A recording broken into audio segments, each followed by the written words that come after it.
ассалому алайкум бинандагони гиромӣ. Нашри навбатии барномаи иттилоотии ахборо аз телевизиони Тоҷикистон манзури шумо менамоем.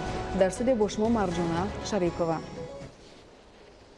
дирӯз дар қасри миллат асосгузори сулҳу ваҳдати миллӣ, пешвои миллат, президенти ҷумҳурии Тоҷикистон муҳтарам Эмомалӣ Раҳмон дар ҳошияи ҳамоиши панҷуми машварати ҳамкорӣ ва тадбирҳои боварӣ дар Осиё президенти ҷумҳурии демократии социалистии Шри-Ланка Майтрипала Сирисенаро ба ҳузур пазируфтанд. Дар мулоқот натиҷаҳои аввалин музокироти сатҳи олӣ миёни ду кишвар ки соли 2017 сурат гирифта буд ва инчунин масъалаҳои ҳамкории ҷонибҳо дар соҳаҳои гуногун мавриди муҳокима қарор гирифтанд.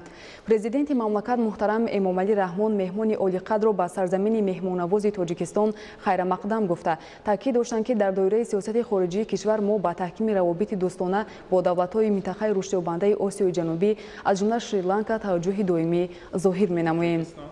дар ҷарони мулоқот ҷонибҳо маҷмӯи васеи масъалаҳои ҳамкорӣ дар бахшҳои гидроэнергетика, бофандагӣ, дорусозӣ, коркарди пашму пӯст, таъсиси корхонаҳои муштараки соҳаи истихроҷу коркарди сангҳои қиматбаҳо ва ороишӣ, таҳияи лоиҳаҳои бузурги зерсохтори нақлиёт, рушди соҳаи сайёҳиро баррасӣ карданд. таъкид гардид ки барои рушду тавсеяи муносибатҳои ҳамкорӣ дар бахшҳои барои ҳарду ҷониб судовар аз ҷумла сиёсат, иқтисоду тиҷорат, ҷоно кардани фаъолияти гурӯҳи дӯстии байнипарламентии ҷумҳурии Тоҷикистон ва ҷумҳурии демократии социалистии Шри-Ланка, баргузори бизнес форумҳо, таъсиси шӯрои соҳибкорони Тоҷикистону Шри-Ланка, дастрасии Тоҷикистон ба бандарҳои баҳрӣ, истифодаи долонҳои транзитӣ, мусоидати бештар хоҳад кард. ҷонибҳо барои расидан ба ҳадафҳои судманд таъсиси комиссияи муштараки байниҳукуматӣ оид ба ҳамкории иқтисодӣ, тиҷоратӣ ва илмию техникӣ, инчунин имзои лоиҳаи созишномаи ҳамкорӣ дар соҳаи тиҷорату иқтисодро иқдоми саривақтӣ арзёбӣ карданд. дар рафти мулоқот ҷонибҳо ҳамчунин дар доираи ҳамкории дуҷониба ва бисёрҷонибаи созмонҳои минтақавию байналмилалӣ масъалаи мубориза бо таҳдиду хатарҳо аз қабили тақвияти мубориза бо терроризм, экстремизм, ҷиноятҳои муташаккили фаромарзӣ, қочоқи маводи мухаддирро муҳокима карданд.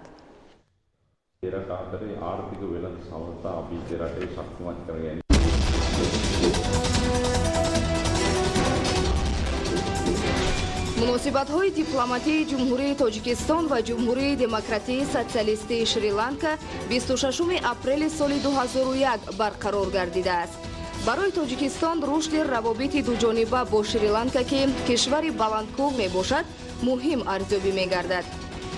Тоҷикистону Шри-Ланка аъзои фаъоли якчанд ташкилоту созмонҳои минтақавию байналмилалӣ аз ҷумла машварати ҳамкорӣ ва тадбирҳои боварӣ дар Осиё мебошанд. самтҳои асосии рушди иқтисодиёти ин кишвар соҳаи туризм ва содироти маҳсулоти кишоварзӣ ба шумор меравад. президенти ҷумҳурии демократии социалистии Шри-Ланка Майтрипала Сирисена дар саммити панҷуми машварати ҳамкорӣ ва тадбирҳои боварӣ дар Осиё ки 15 июни соли равон дар пойтахти мамлакат шаҳри Душанбе баргузор мегардад, иштирок хоҳад кард.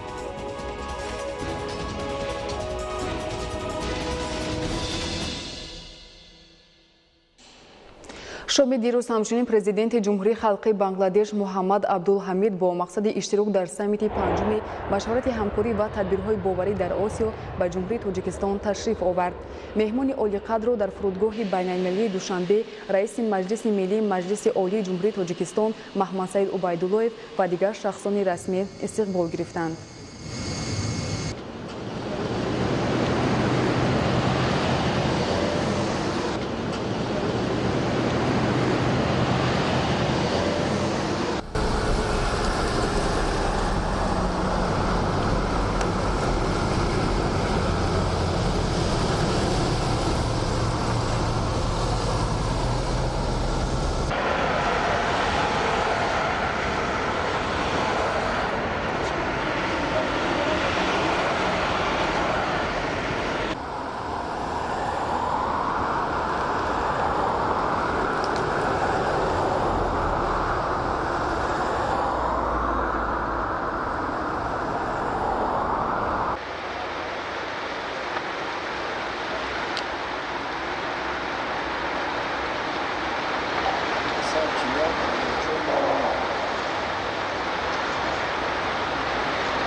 دیروز در قصر میلاد اساسگذار صلح و وحدت ملی پیشوای ملت پرزیدنت جمهوری تاجیکستان محترم امام علی رحمان در حوزه همایش پنجم مشورت همکاری و تدبیرهای باوری در آسیا پرزیدنت جمهوری خلقی بنگلادش محمد عبدالحمید را به حضور پذیرفتند.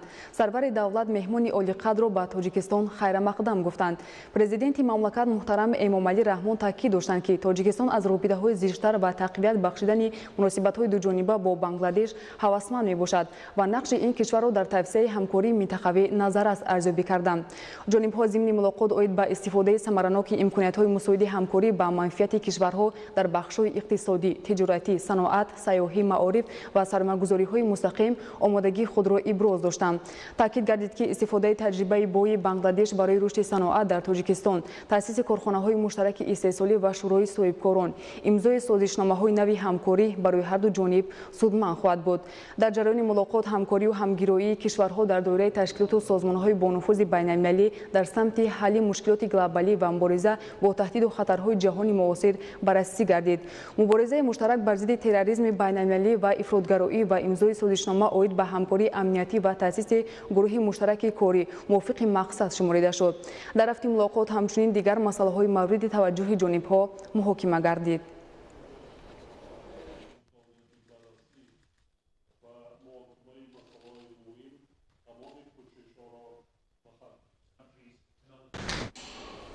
صبح امروز اساسگذار وحدت ملی محترم جناب عالی جناب پرزیدنت، ما کشور شما را برای تشکیل و برگزار نمودن سمیت پنجمی مشورت تدبیرهای همکاری باوری در آسیا تبریک می‌نماییم و برای دعوتتان جهت اشتراک در این چاره‌بینی به شما اظهار سپاس می‌نمایم. محترم جناب عالی، من از نام خود و از نام حکومت اینچنین تمام مردم جمهوری خلقی بنگلادش برای این ارائه مهمان نوازی صمیمی و پذیرایی گرم به من و تمام هیئتم اظهار سپاس صمیمی می‌نمایم. من نقش و سهم بارز پرزیدنت جمهوری تاجیکستان محترم امام علی رحمان را در تأمین بخشیدن رفاه و شکوفایی جمهوری تاجیکستان در یک مدت مناسباً بسیار کوتاه خیلی بلند قدردانی و ارزیابی می‌نمایم. جمهوری تاجیکستان و جمهوری خلقی بنگلادش بسیار مشترکات زیاد دارند که آنها را به همدیگر از لحاظ هم نگاهی تمدنی، دینی و فرهنگی به هم می‌پیوندد.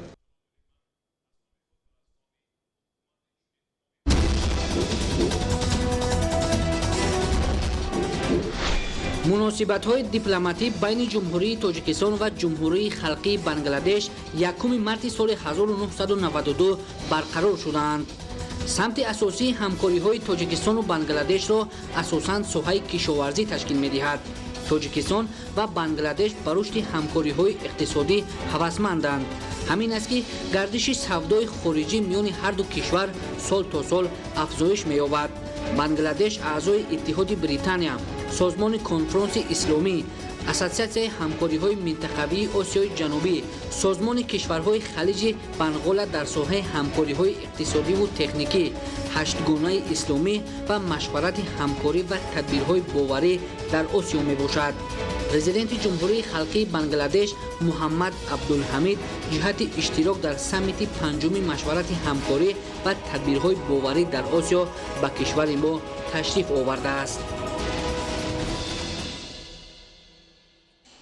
صبح امروز اساسگذار صلح و وحدت ملی پیشوای ملت پرزیدنت جمهوری تاجیکستان محترم امام علی رحمان جهت اشتراک در واخوری سران دولت‌های عضو سازمان همکاری شانگهای به شهر بیشکک جمهوری قرقیزستان سفر کردند. در فرودگاه بین‌المللی دوشنبه پرزیدنت جمهوری تاجیکستان امام علی رحمان را رئیس مجلس ملی مجلس عالی جمهوری تاجیکستان، رئیس مجلس نمایندگان مجلس عالی جمهوری تاجیکستان، سروزیر جمهوری تاجیکستان، معاون یکم راهبر دستگاه اجرایی پرزیدنت جمهوری تاجیکستان و دیگر شخصان رسمی گسیل نمودند. در این سفر پرزیدنت جمهوری تاجیکستان امام علی رحمان را معاون یکم سروزیر جمهوری تاجیکستان، وزیر کارهای خارجی، یاردمچی پرزیدنت جمهوری تاجیکستان اید به مسائل رابطه‌های خارجی، وزیر تندرستی و حفظ اجتماعی اهالی، کاتب شورای امنیت جمهوری تاجیکستان، رئیسان کمیته‌های تلویزیون و رادیو و کار با جوانان و ورزش و دیگر شخصان رسمی همراهی می‌کنند. 15 ایون سال 2019 در شهر دوشنبه همایش پنجم مشورت همکاری و تدبیرهای باوری در آسیا تحت ریاست جمهوری تاجیکستان برگزار می‌گردد. در حوزه کاری همایش اساسگذار صلح و وحدت ملی پیشوای ملت پرزیدنت جمهوری تاجیکستان محترم امامعلی رحمان با راهبران یک قطار کشورهای اشتراکچی ملاقات‌ها اوید به بررسی وضع و دورنمای مناسبت‌های دوجانبه و بسیار جانبه برگزار می‌کنند. همچنین همایش پنجم مشورت همکاری و تدبیرهای باوری در آسیا در شهر دوشنبه امکان مساعده را برای برگزاری واخوری دوجانبه سران دولت‌های اشتراکچی و ناظر فراهم می‌آورد.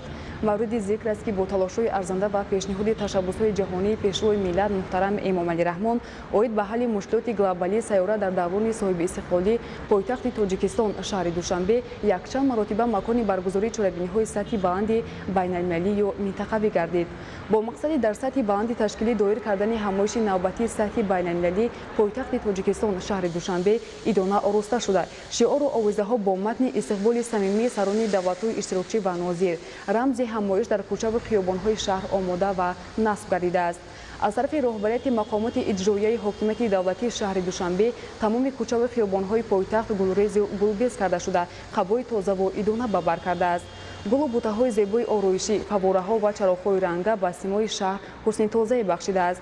امروز اهل سیاره به شهر دوشنبه مکان اساسی برگزاری همایش پنجم مشورت همکاری و تدبیرهای باوری در آسیا توجه دارند. ملت تمدن آفر تاجیک بار دیگر با رسم و آیین قدیمی مهمان‌نوازی عنعنوی مهمانان همایش را گرم و صمیمی استقبال می‌گیرند. عموما در شهر دوشنبه دوام سالهای صاحب استقلالی چندین چهاربینی‌های سطحی بین‌المللی دایر گردیده است و این نوبت پایتخت مملکت میزبان سمت پنجم مشورت همکاری و تدبیرهای باوری در آسیا می‌گردد. چنین سطح آمادگی برای قبول مهمانان عالی مقام در پایتخت مملکت نخستین مرتبه در تاریخ برگزاری چهاربینی‌های سطحی بلند میباشد. خوش آمدید به تاجیکستان. لیلیا از جمهوری بلاروس به تاجیکستان آمده است. او از سیر و گشت در کوچه و خیابان و باغ و گلگشت‌های شهر دوشنبه خیلی خوشحال گردیده اندیشه خود را با تأثیرات نیک بیان می‌کند و از زیبایی‌های پایتخت جمهوری تاجیکستان در حیرت است. Очень красивый город, очень яркий, очень цветущий, отличная погода, красивые люди, настроение очень позитивное здесь. وابسته به آمادگی به سمیت پنجم مشورت همکاری و تدبیرهای باوری در آسیا باشد، لیلیا چنین ابراز نظر نمود. Чувствуется подготовка, потому что, мне кажется, город расцветает, видно, что активно оживает. در رابطه با برگزاری چهاربینی مذکور تعمیر راه کوپرها با شکل داری درختان بوته‌ها شناندن گل‌های موسمی و بسیار ساله اینچنین تازه نمودن کوچه و خیابان‌ها شهرک و محله‌ها با مرام ادامه دارد. در 3 عدد ساخت که با کمپوزیسیون زیبا در میدان دوستی گذاشته شده است، پرچم 27 کشور اعضای مشورت همکاری و تدبیرهای باوری در آسیا و همچنین 8 کشور ناظر نصب کرده شده است. پایه پرچم‌ها با نظرداشت عنصرهای ملی زیب یافته، همچنین اطراف هر کدام آن را با گل‌های رنگارنگ موسمی آرا دادند.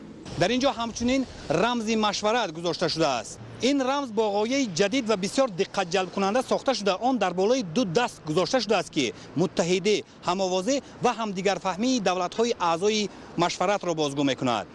برای در سطح بلند به راه ماندن کارهای آمادگی ساختارهای مربوطه مقامات اجرایی حکومت دولتی شهر دوشنبه به طور شبانه روزه و دوام چند روز فعالیت نمودند. مورد به ذکر است که در موسم نهالشینانی سالهای 2018 و 2019 در شهر دوشنبه 113297 بیخ درختان گوناگون آرایشی همیشه سبز و میوه دهنده و اینچنین قریب 9.5 میلیون دانه گل‌های گوناگون موسمی شناخته شده است. در کنسترکسیون آهنی که در آنها گل‌های موسمی شناخته شدند اصلا وابسته به برگزاری سمیت و عنصرهای ملی به نوبت گرفته شده است و نمود و کنسترکسیون مذکور با رهبریت مقامات شهر دوشنبه موافقت کرده شده است. در زمینه نقشه تصدیق گردیده و به خاطر استقبال سزاوار مهمانان خارجی چنین کنسترکسی‌ها در 12 موضع شهر هر گونه نصب گردیده، آنها با استفاده از گل‌های هرخیله و با دیزاین و کمپوزیسی‌های گوناگون آرا داده شده‌اند. У вас очень красиво, потому что у вас везде розы. Мы вчера были в парке, красиво сделаны фонтаны, очень красиво сделан ландшафтный дизайн. То есть парки у вас, конечно, потрясающие.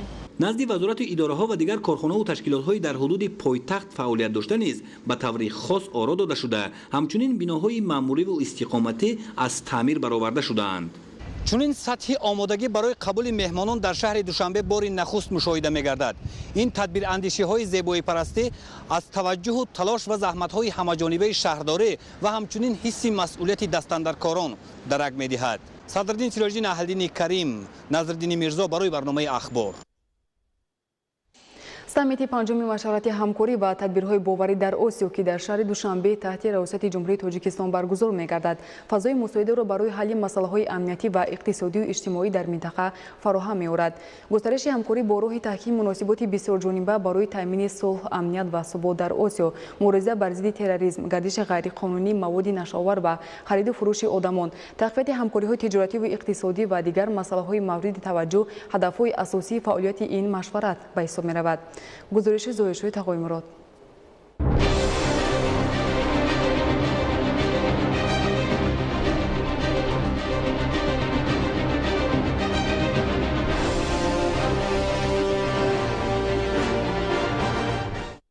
ҷумҳурии Тоҷикистон ҷонибдори ҳамкориҳои судманд бо давлатҳои ҷаҳон ва созмонҳои бонуфузи минтақавию байналмилалӣ буда ҷиҳати таъмини амнияти субот дар олам ва пешгирии ҳама зуҳуроти номатлуб тадбирҳои шоистаи сатҳи ҷаҳониро амалӣ менамояд. ҷумҳурии Тоҷикистон бори аввал нест ки ҳамчун мизбони чунин ҳамоиши байналмилалӣ ҳаст, бештар ҳамчун ташаббускори асосии чорабиниҳои сатҳи байналмилалӣ буд ва ин бори дигар аз он шаҳодат медиҳад ки бардӯши ҷумҳурии Тоҷикистон гузоштани чунин раёсатро айн маънои онро дорад ки ҷумҳурии Тоҷикистон азудаи чунин мизбонӣ, азудаи чунин раёсат ба пуррагӣ баромада метавонад ва ин бевосита ташаббускории пешвои миллат президенти ҷумҳурии Тоҷикистон муҳтарам Эмомалӣ Раҳмонро дар арсаи байналмилалӣ нишон медиҳад ки тамоми он масъалаҳое ки ба амнияти минтақавӣ ва ҷаҳонӣ дахл дорад ва масъалаҳои иқтисодиву иҷтимоӣ ва фарҳангӣ муносибатҳои байналмилалиро тақозо мекунад, ин масъалаҳоро матраҳ месозанд. 90% давлатҳои ҳудуди қитъаи Осиё аъзои машварат мебошанд. ҳамоиши панҷуми машварати ҳамкорӣ ва тадбирҳои боварӣ дар Осиё майдонест ки дар он намояндагони воломақоми кишварҳо, созмонҳои бонуфузи аъзо ва коршиносону донишмандон масъалаҳои мубрами вобаста ба амният ва сулҳу субот, гардиши ғайриқонунии маводи мухаддир, мубориза бар зидди терроризм, ҳамкориҳои тиҷоратию иқтисодиро дар якҷоягӣ ва муттаҳидӣ мавриди таҳлилу баррасӣ қарор медиҳанд. зиёда аз 3000 нафар иштирок мекунанд намояндагони давлатҳо ва роҳи ҳалли он мушкилоте ки имрӯз дар минтақаи Осиё ҷойгир ҳастанд баррасӣ менамоянд ки ин бевосита мавқеи ҷумҳурии Тоҷикистонро дар арсаи байналмилалӣ нишон медиҳад. баррасии масоили амният ва ҳамкорӣ дар қитъаи Осиё ва саҳмгузорӣ дар ҷараёни ҷаҳонии мубориза бо терроризму экстремизм, қочоқи маводи мухаддир ва ҷинояткории фаромилӣ аз ҳадафҳои асосии ин ҳамоиш аст. ҷумҳурии Тоҷикистон ба сифати яке аз аъзои машварат ҳамон гунае ки мавқеъ дар созмонҳои бонуфузи минтақавию байналмилалӣ дорад, дар ин машварат низ ҳамин гуна аст. баъд аз 3 давлат Қазоқистон, Туркия ва ҷумҳурии мардумии Чин раёсат ба ҷумҳурии Тоҷикистон вогузор карда шудааст ки кишвари мо дар доираи раёсат дар ин созмон ӯҳдадориҳои худро дорад ки аз ҷумлаи онҳо мусоидат ба таҳкими иқтидору имконияти машварати ҳамкорӣ ва тадбирҳои боварӣ дар Осиё мебошад. баъди Чин раёсати ҳамин саммити байналмилалӣ бар дӯши ҷумҳурии Тоҷикистон гузошта шудааст ки ин бори дигар мавқеи муайян, мавқеи баланди ҷумҳурии Тоҷикистонро дар арсаи байналмилалӣ нишон медиҳад ва дар ин саммит ки бевосита сарони давлатҳои Осиё ба минтақаи Осиё ҷамъ мешаванд, он масъалаҳои марбут ба амнияти миллӣ, амнияти давлатҳо ва минтақа махсусан баррасӣ менамоянд ки ин барои ба эътидол овардани муносибатҳои ин кишварҳо ва муносибатҳои дигар давлатҳо ки дар аъзои ин саммит ҳастанд баррасӣ мекунад ва ҷумҳурии Тоҷикистон пайваста, яъне дар тамоми чорабиниҳои сатҳи байналмилалӣ мавқеи худро ҳамчун кишвари ташаббускор ба эътидол овардани кишварҳо ва ба таъмини амнияти минтақавӣ ва ҷаҳон саҳми худро гузоштааст.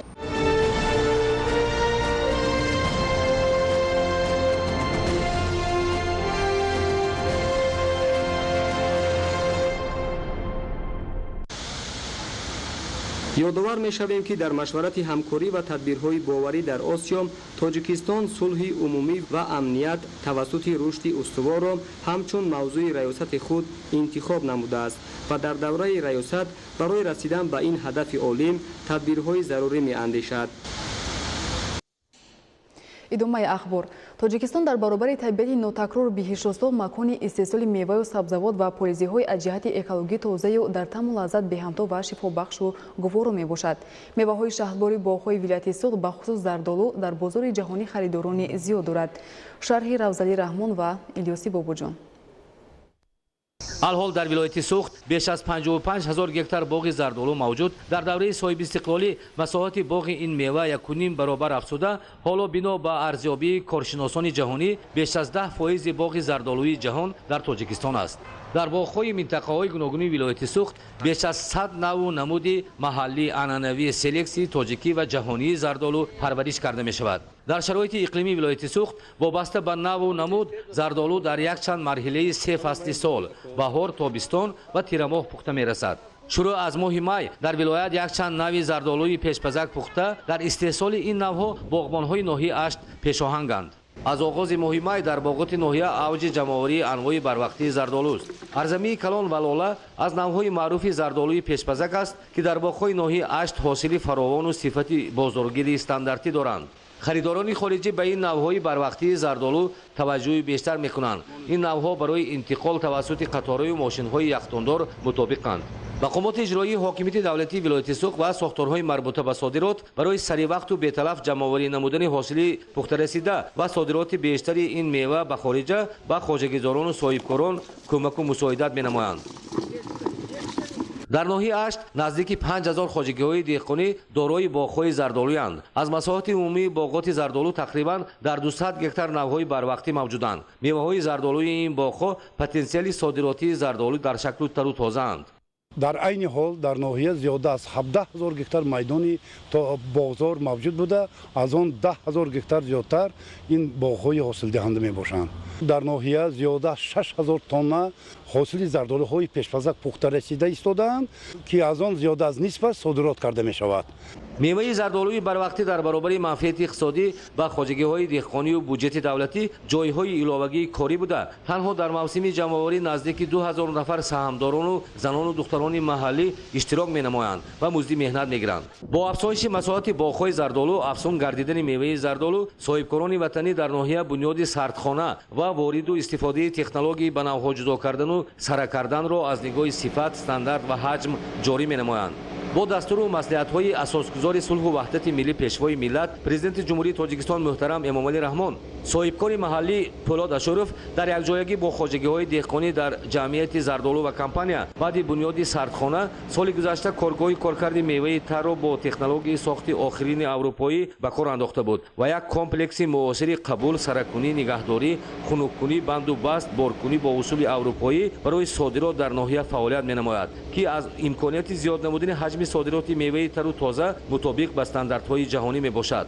در ولایت سوخت از جمله در باغات ناحیه اشت مرحله آخری ماه می و تا میانه ماه ایون حاصل نوع‌های دیگری زردآلوی پیشپزک تیار شدند. این نوع‌های سمرقندی، بروقتی، ماهتابی، بیبی نگاری و شیرپیوند بوده. حاصل این نوع‌های میوه شهدبار زیاد و حجم صادرات باز هم افزود. در مرحله من بعد جمع‌آوری نوع‌های دیگری زردآلو وسعت دارد. این نوع‌های برای خشکانیدن، قاق و اشتک و برگه کردن مطابق است. نوع‌های خرمایی، کدو خرمایی، سبحانی، نیازی، احمدی، خوجندی برای اشتک و برگک، بابایی، قندک، میرسنجلی، تاجیبایی بر این نوع‌ها به واسطه برای قاق کردن موافقند. در ولایت از جمله اکثر خواجگی‌های دهقانی فرمیری در 70-80% باغ‌ها این نوع‌ها را پرورش می‌نمایند. در باغ ما اساساً نوع‌های میرسنجلی، بابایی و سپانی برای قاق و برای هشتک کردن بسیار موافق است که برآمد خوب می‌دهد. زردآلوهای ناحیه اشت و زردآلوی تاجیکستان کلاً نسبت به دیگر دولت‌ها فرق می‌کند. حالا در ولایت سوخت برای افزون نمودن نوع و نمود زردآلو جاری کردن تکنولوژی پیشرفته با استفاده عنعنه زیاد کردن باغ‌های اینتنسیوی تدبیرها عملی می‌شوند. مثلا در پایگاه علمی تجربوی اکادمی علم‌های کشاورزی تاجیکستان در ناحیه اشت 24 نوع زردآلوی محلی تاجیکی و اروپایی و آسیایی با مقصد آموزش افضلیت و منتخب کردن سال پنجم است مورد سنجش قرار دارد. بیش از 100 نوع نمود موجوده زردالو و این نوع‌های جهانی اساس باغ‌های سرحاصل و آینده‌دار این میوه شهدبار تاجیک می‌شود. равзани раҳмон, Иlyos Бобоҷон, вилояти Суғд, Ахбор. ноҳияи Кушониён яке аз ноҳияҳои аграрӣ дар вилояти Хатлон ба ҳисоб рафта. ҳамасола кишоварзони ноҳия аз аввалинҳо шуда сабзавоти барвақтӣ ва меваҷотро ба фурӯш мебароранд ва дар таъмини бозори истеъмолӣ бо маҳсулоти хушсифати кишоварзӣ саҳм мегузоранд. гузориш аз ноҳияи Кушониён. дар асоси барномаҳои давлатии боғу токпарварӣ дар ноҳияи Кушониён садҳо ҳазор гектар боғҳои нав бунёд гардиданд. имрӯзҳо деҳқонони боғпарвари ноҳия маҳсулоти пухтарасидаро ҷамъоварӣ намуда бо нархи дастрас ба фурӯш мебароранд. дар қадармани ноҳия зиёда аз 1876 гектар боғҳо мувофиқи барномаи давлатӣ бунёд гардиданд ки боғҳои солҳои пешин бунёд гардида дар айни ҳол дар ҳолати ҳосилбандиву ҳосилдиҳӣ мебошад. то имрӯз аз ин миқдор боғҳои ҳосилдиҳанда 1090 тонн мевагиҳо истеҳсол карда ба истеъмолкунандагон пешниҳод карда шудааст. хоҷагии деҳқонии бахти ноҳияи Кушониён дорои 137 гектар замин буда, аз ин шумора хоҷагидорон дар 15 гектари он боғи намунавии олу ва зардолу бунёд намуданд. бо гузашти вақт ва меҳнати зиёд ниҳолон ҳосилдеҳ гардида, айни замон саҳмдорони хоҷагии мазкур саргарми ҷамъоварии ҳосил мебошанд. мева мешавад ҳам сливаи на зардолу қишлоқ меояхай ҷамъоварӣ мекунем, сари вақт пулша метем, бозор мебарем, агар мондагиша ина ташда мереза, ина чӣ мегӯям, ӯро хушк мекунем, мегирем, бо қоқша мефурӯшем. ҳамин зардолуро сливарам қоқ мекунем. амасола дар ҷамъоварии ҳосили меваҳо на танҳо саҳмдорони хоҷагӣ, балки зиёда аз 100 нафар коргарони мавсимӣ низ ҷалб мегарданд, то ин ки ҳосил талаф наёфта сари вақт ва бо сифати баланд ҷамъоварӣ гардад. 2 сол меша мо худам ҳаминҷа кор мекунам. 3 вақт авқот ҳаминҷа мехӯрем, сари вақт маошмона метан, мебарем, варенӣ мекунем, компот мекунем. харидоро бисёр амиян мебаранд ҳаминҷа. ҳар рӯза мегирем маошмона. занакҳои хоначине меем ҳаминҷа кор мекунем. хушрӯ шид ҳамин сол мева соз шид. ба гуфти масъулини хоҷагӣ, баъди ҷамъоварии ҳосил дар рӯзҳои наздик хушконидани меваи зардолу оғоз мегардад. аз рӯи мушоҳидаҳо дар хоҷагӣ аз соли гузашта ба таври лозима меваи хушки бо сифати зардолу захира гардида барои фурӯш омода карда шудааст. Искандар Давлатов, Нисои Зайнулло, ноҳияи Кушониён, Ахбор. мавзеи ҳафткули шаҳри Панҷакин бо табиати зебо, голу гиёҳҳо, дарёю чашмаҳои кӯҳияш аз мавзеъҳои зебои тамошобоби Тоҷикистон маҳсуб меёбад. ин мавзеъ бо номи рамзии 7 нозанини хуфта машҳур буда, ҳар як кули он ба худ рангу ҷилои хоса дорад ва намунае аз шоҳкориҳои беназири табиати Тоҷикистон мебошад. гузориши Маҳмуд Аҳмадзода ва Фарҳоди Раҳмат. шаҳри Панҷакин бо ёдгориҳои беназири таърихию мавзеъҳои дилфиребу хушманзарии сайёҳиаш ҳамчун шаҳри таърихию сайёҳӣ буда саразми бостон, Панҷакинти қадим, мадрасаи олимдодхоҳ, зодгоҳу мақбараи Абу Абдуллоҳ Рӯдакӣ, осорхона, даҳҳо дигар ёдгориҳои нигораҳои таърихӣ, мавзеъҳои тамошобоби ҳафткул, табиати табиӣ артуш бозгӯкунандаи таърихи кӯҳан ва дорои чунин имконияту дастовардҳо будани мардуми тоҷикро нишон дода, бо аҳамияти таърихию ҷаҳонияшон дар сатҳи байналмилалӣ кишвари моро муаррифӣ карда таваҷҷӯҳи бостоншиносону сайёҳонро ба худ ҷалб намудааст. яке аз мавзеъҳои зебои дилфиреб водии ҳафткул мебошад, ки дар кӯҳистони фони қаторкӯҳҳои Зарафшон дар баландии 1598 то 1701 метр аз сатҳи баҳр ҷойгир аст.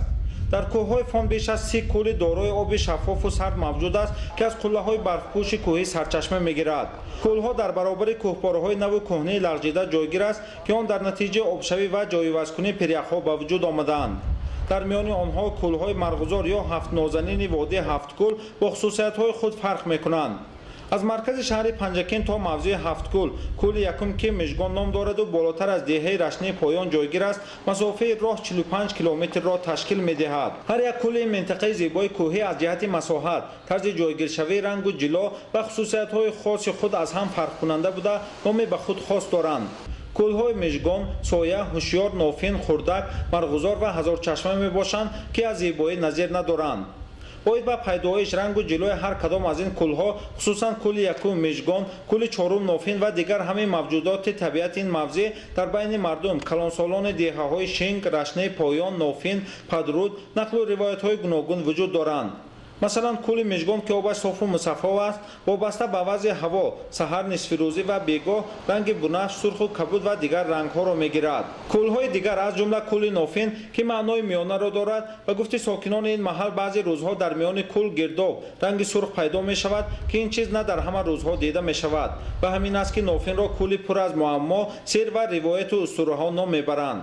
мавқеи ҷойгиршавӣ иқлим дарёи равон кӯлу гиёҳҳо манзараҳои зебои табиӣ ва аҷиби ин водӣ хеле диққатҷалбкунанда мебошанд ки таваҷҷӯҳи сайёҳонро ба худ ҷалб намудааст.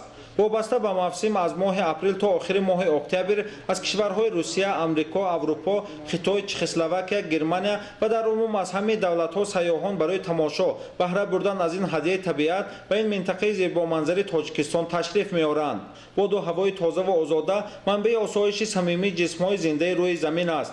ба ин ҳастию мӯъҷизаҳо гулу гиёҳҳои шифобахшу набототу ҳайвонот чашмаву дарёҳо дар ҳафткӯли нозанин чун дигар минтақаҳои кишвар мавҷуданд ки неъмати табиии табиати як гӯшаи тоҷикистони соҳибистиқлол ба ҳисоб рафта имрӯз на танҳо сокинони мамлакат дигар халқу миллатҳо низ бо саёҳат кардан ба ин водӣ аз он баҳраманд гардида ҳаловат мебаранд. маҳмуд аҳмадзода, фарҳоди раҳмат, ҳафткӯли шаҳри панҷакин барои барномаи ахбор.